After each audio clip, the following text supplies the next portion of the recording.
It is dangerous to wrap yourself in the sheet of someone else's life.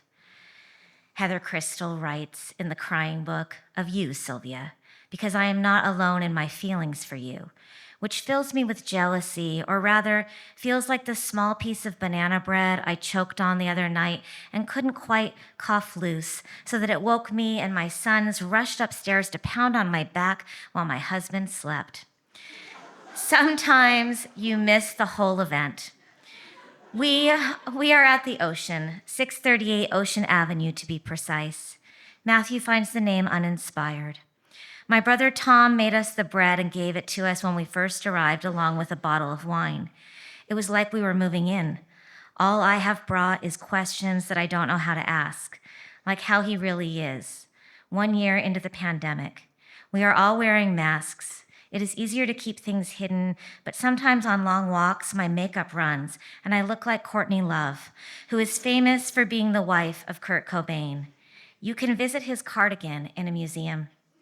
The way you can visit your braid in a library in Indiana, or your Girl Scout uniform and your senior thesis on doubles in Dostoevsky in an exhibit at the Smithsonian. People thought his sadness was beautiful, bronzed by his death. I'm sure you understand. Courtney had a band named Hole, an album called Live Through This, written before Kurt's suicide.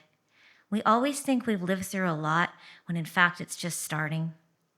I always thought the picture on that album cover was Courtney Love, but actually it's a model dressed as a prom queen holding a bouquet and wearing a crown, her lipsticked mouth open and her mascara smeared in a way that can't be overlooked. Courtney Love might be one of my doubles. I know you don't agree, but that's because we just met. Matthew said the banana bread felt like it should have walnuts in it, but didn't. He said I choked on an invisible walnut. The other day, I was on a Zoom panel for a literary festival called Unmaking the Patriarchy of the Mind.